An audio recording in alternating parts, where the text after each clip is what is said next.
Just yours or ours, or it's an invoice.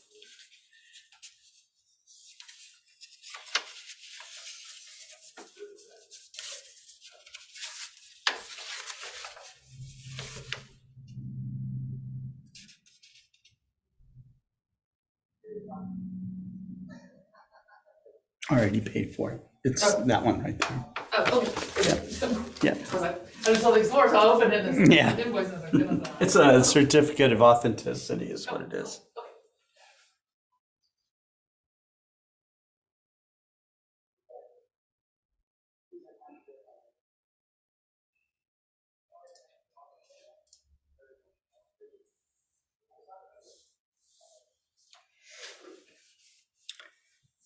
So we got Mike Wiesner and Space Time with Robert on. Hey guys, how you doing?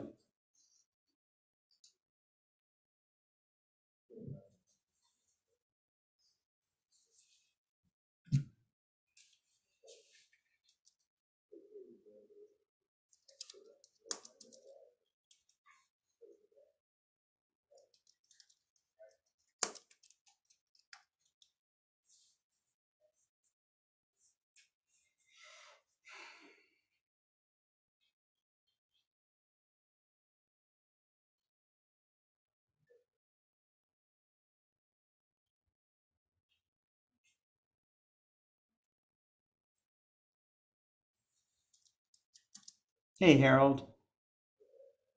Good to see you.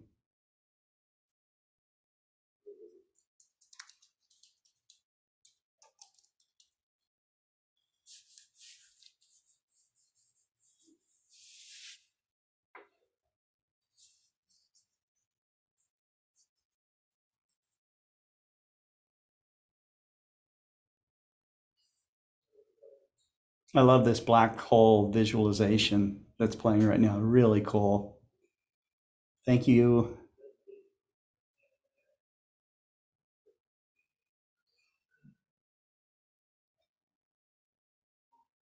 So you stayed up all night looking at the planetary parade. I got Neptune to show up in the photo. That's cool. You have to share that with us, Robert.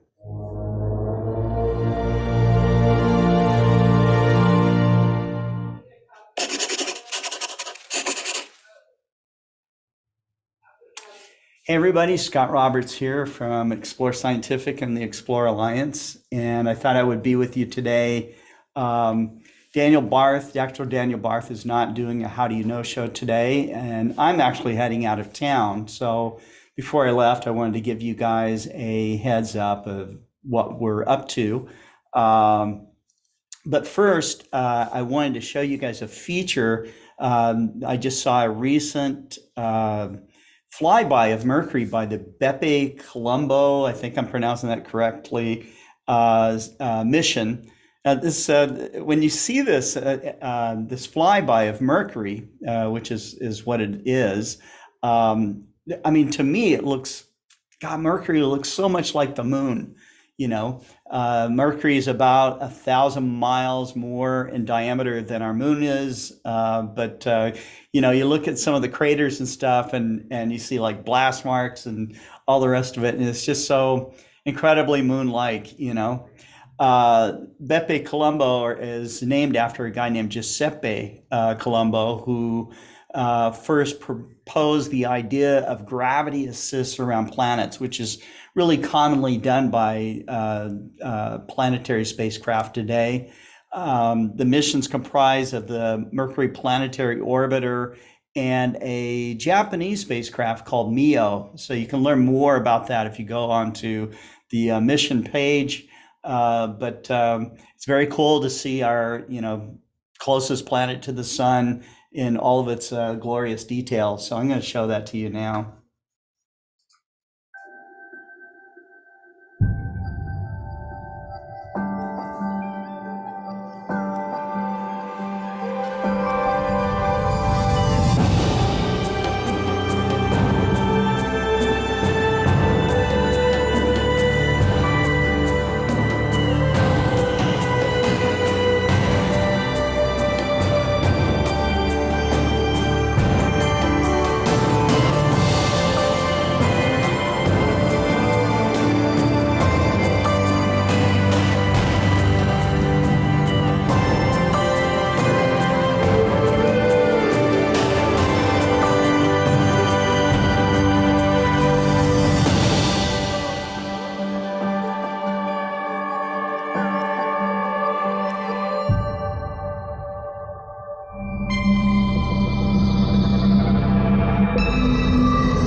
So before I head out of town, I just wanted to give you guys a heads up as to our programming and what's coming up and what I'll be doing in California when I get there. We'll start off with our programming. We have we're taking a break until the 12th to run the next Global Star Party. That'll be the 99th Global Star Party. And then on the 19th, we will have, July 19th, we'll have the 100th Global Star Party, which will, I think is going to be a big deal. So really pleased to have done 100 of these, and we'll continue to do them. But 100 is certainly a milestone. We started the Global Star Party because, I'd heard so many times leading up to that from people that were really, we were in the pandemic lockdown at that point, and it was scary. I mean, and for good reasons. But we couldn't go to star parties anymore. We couldn't go to club meetings anymore. And so I thought, well, gosh, it seems like all the technology's there for us to gather together on a platform, share our experiences, and then to share that with the world. When I first started, I think I was just broadcasting out to Facebook, but then I learned how to simulcast, which was cool. So now we're on YouTube channels and Facebook channels and Twitch and Twitter. And we were able to get together a global audience. We chat live with you guys. So, I can see your chats right now. I can see Pekka's there. And Aaron Tech Music Dude, I like that name. Yeah, and Aaron, Mercury does look like the moon, doesn't it? Pekka says, fantastic. Hope they'll launch live video broadcasting to Mercury and Venus soon so we can enjoy the views 24/7. Absolutely. and Space Time with Robert says that planet looks spicy. It's very spicy. It's very hot, on the sunny side of Mercury. So that's for sure. Um, but yeah, what a time we live in to see stuff like that. So it's just really cool. Um, so I covered a little bit about Global Star Party. We are still working hard on preparing for our events. We have equipment now getting ready to ship off to Armenia for the Starmus event that is going to be at the first part of September. So I'll be out there with astrophysicists and rock and roll stars and all the rest of it. So it should be a very, very interesting event. We are setting up our telescope gear at a place called the Temple of Garni, which, it looks like this Roman Colosseum looking thing. From what I understand, it's a pagan temple. Might have been actually a a mausoleum or something like that. I'm not sure of that. I guess I'll learn more once I get out there. But it has these beautiful Roman-looking columns, and it's just it's going to be an awesome place to do the Star Party from. There'll be live music there, and live views, and Astronomy magazine will be with us, and we'll be basically showing the public, stellar evolution and planets and stuff like that from Armenia. So that's going to be a really great Star Party. Plus, there'll be all the talks and the concerts and all the rest of it that they're doing. So these guys know how to put the party into Star Party. So. And then right after that, we zoom back here, still in September, to drive out to Oracle State Park, where we'll be hosting the second Arizona Dark Sky Star Party with David Levy, plus a bunch of other speakers that'll be there, including some of the regular speakers that are on Global Star Party. So we will have a blended hybrid and in-person event. So it should be a lot of fun. There'll be a professional photographer there. So if you want to take some beautiful landscape photographs, you'll be able to take that workshop. There will be a birding event that's going to go on. If you want to join in with the Boy Scouts, we're going to bring some thermal imaging devices, okay, which are just really cool. They're handheld devices that will let you see wildlife at night. Okay, so that's going to be really awesome. There's this pavilion that's out at Oracle State Park where you can look out over a watering hole, and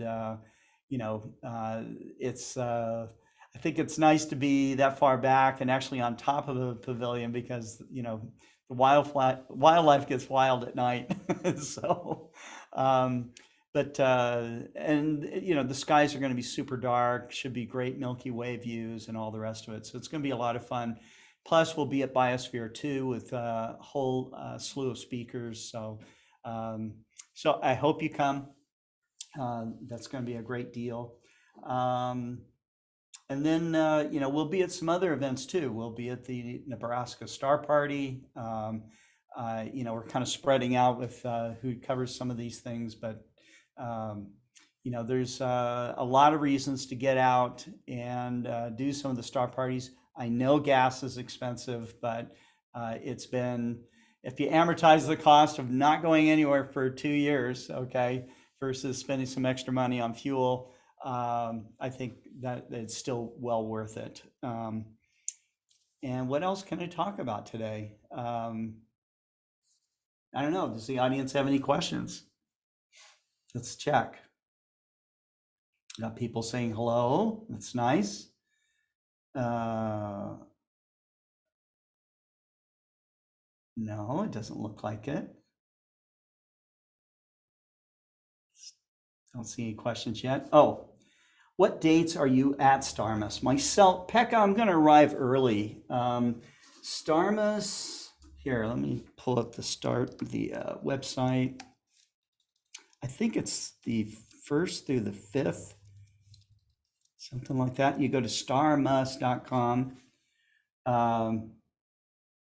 Mike, we will have some live shows still because I'm just the only one that's going to be out. So we'll still have live shows this week. Um, so you can still expect, on the wing, and you can still expect focus on astrophotography. So that should be fine. And Mike, we are also live every day on Amazon Live, and we also broadcast some of that live as well on Facebook and YouTube. So you can see that. Uh, excuse me, Starmus is September 5th through the 10th. I will be arriving in early September to get there to prepare. There is an astrophotography workshop that we're part of, and so Michael Bakich is running that, and I'll be giving a talk about astrophotography. And David Eicher will also be giving a talk on astrophotography there too. So we'll try to broadcast some of that.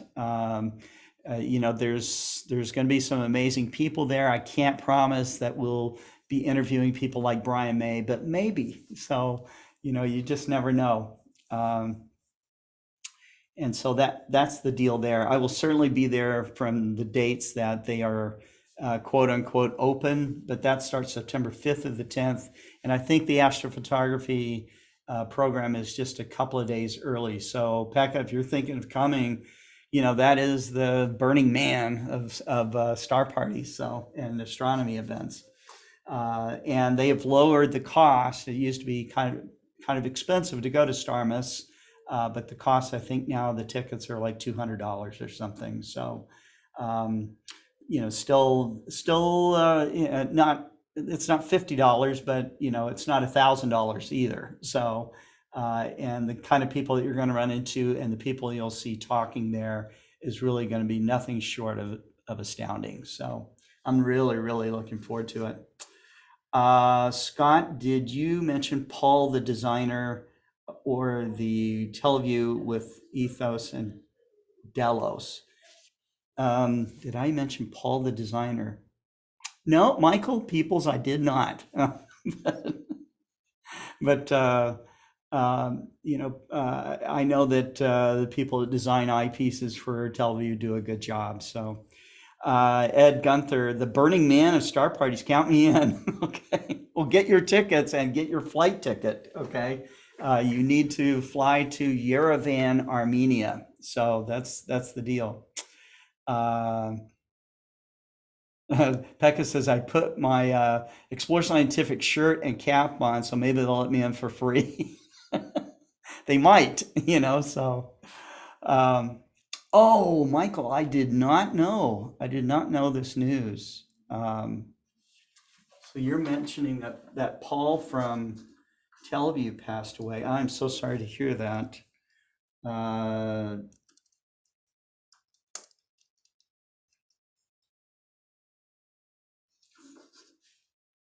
There is a link to it, Remembering Paul Delache of Teleview. There was a blog. I guess this happened this blog was on June 15th. Yep, I remember him. He was a nice guy. Brilliant designer. I'm so sorry. I'll put that link here in chat. Condolences for sure. Wow, that's kind of a shock. It says here, it is with deepest grief that I let you know that I lost my friend and colleague of 37 years at 1 a.m. today. This is June 15th. If there were one aspect of Paul Delache that I would like for you to know, it is that he was the kindest soul one could ever meet. I will agree with that. He was soft-spoken, never had a bad word to say, and always took adversity in stride by applying logic over emotion. He had one incredible mind. To say Paul was an avid reader is like saying Niagara Falls flows like a bathtub faucet. He would devour books, mostly science fiction. He was well known enough in the community that his likeness even made the cover of a book. His excruciatingly detailed memory for seemingly useless pieces of information was dumbfounding, but that is exactly what made him so interesting. However, with all that rolling around, he could be a bit difficult to follow in conversation. Let's just say Paul took a circuitous route to make a point, and I'd often have to nudge him back on the track. I will miss the conversations we never got to have and treasure those I can remember. Those are words from Al Nagler, and so there's a lot more, or actually that's from David Nagler, and possibly also written by Al. So anyways, I am sorry to the Teleview, condolences to the Teleview family, and condolences to Paul's friends and family. So very sad news. Anyhow, I guess that's all I have to cover for today. Let's see. Hazari Ha says, "Hi Scott, thanks, great shows, thank you. Could the show also cover some current issue in astronomy, in particular why consumer telescopes are currently out of stock, unavailable in online stores? Because it could be could it be because of post-COVID? What's the solutions?" Okay. Well, actually, Hazari, we did cover a bunch of that on the First Light Chronicles as it was happening, okay, which actually goes back a few months ago. Inventory is now starting to flow back in, but it's kind of like, when something like that happens, it's kind of like a train wreck. You've got to get all the rail cars back on track. There was a tendency to not stock in inventory anyways in stores. So a lot of inventory was being drop shipped from the manufacturer. Some dealers did get inventory in. I know for a fact, like Woodland Hills, High Point Scientific, Astronomics, ourselves, many other retailers do have inventory right now if they were stocking inventory in their warehouses. But the whole deal started with, of course, the pandemic shutting down factories. Factories are all running now, and they have been for months. But China had a zero tolerance on COVID, and they still do.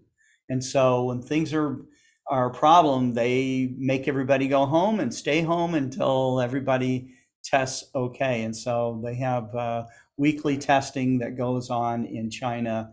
And that is for 100% of the community. So if they find people with positive COVID tests, they stay under lockdown. So that's the deal. But our factories have been up and running. I think that the Celestron factories have been up and running. And so all of that should still be fine going forward. But getting stuff over here, that months ago, there was problems where ships were out at the harbor waiting for weeks to come in. That has now been starting to catch up. So that's the deal on that. But I appreciate you bringing that up so we can touch on it again.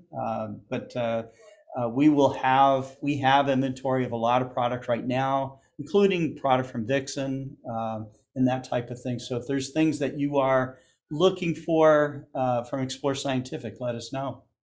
Pekka says astronaut Chris Hadfield will be there. Then I must come. Yes, that's right. So Starmus will be good. Your card worked and we're good. Okay, all right. So I'll mention that too. We are running, if you don't know it already, we are running or testing anyways, our Amazon Live programs where we'll be broadcasting them 24/7. So if you're looking at product that we are that we demonstrate and talk about, especially if it just comes to gear, Amazon Live is a good place to go watch that. And so we'll be bringing on our 24/7 channel on that here pretty soon. So yeah, okay, so let me tell you what I'm going to in California. I will be going to the George Ellery Hale family reunion. Okay, of course, George Ellery Hale is no longer with us as well, but his grandson, Sam Hale, had helped coordinate a family reunion. And I think that this is the first family reunion that they've had in many decades, or maybe they've never had one. I don't know, because I think George Ellery Hale was as much of an achiever as he was. I don't know that he would have had much time for a family reunion because of his work with the AAS, with Mount Wilson, Palomar, the Astrophysical Journal, meeting with astronomers from around the world all the time, progressing the growth of Pasadena, establishing Caltech as the facility that it is. So it's I think that it's going to be really an excellent reunion. Wendy Friedman will be giving a talk there. We will be recording and hopefully broadcasting live some of these lectures and stuff that will happen this weekend. So I'll come back on from where I'm staying in California and let you guys know updates as to what's happening there. But that will be on Friday and Saturday coming up this weekend. So something special. I think you'll like it. So anyhow, I want to thank you guys. I want to thank the people who have given us their videos for the 100th anniversary of the Global Star Party. Let's see if I can bring those back on here. Some reason I lost some scene sequencing here. Hold on for a second. Let's see. Here we go. Okay. All right. So anyways, got everything back. Thank you again for watching. We'll be back in touch and keep looking up, everybody. And thanks again.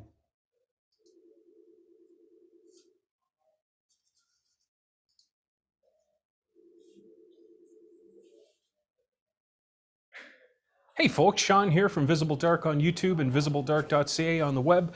Just want to send a big congratulations to Scott and Explore Scientific on the 100th episode of the Global Star Party. Fantastic stuff. Keep up the great work. Here's to 100 more. Howdy, Scott, Explore Alliance, Astronomical League, and esteemed Global Star Party friends. This is Cameron from Camp Astronomy, wishing you all a hearty congratulations on our 100th Global Star Party. Keep looking up and enjoy the journey. Cheers.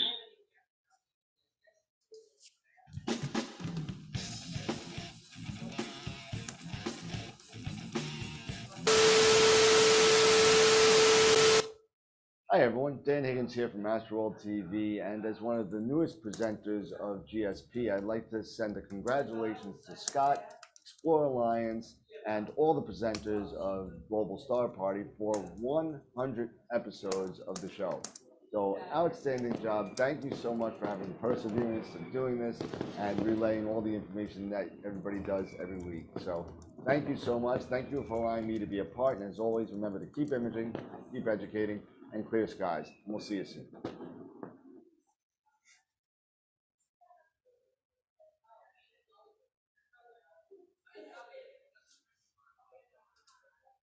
Hello, everyone. It's Bob Fugate from Albuquerque, New Mexico. Congratulations to the Global Star Party on achieving 100 exciting episodes. Please keep up the great work. Thank you.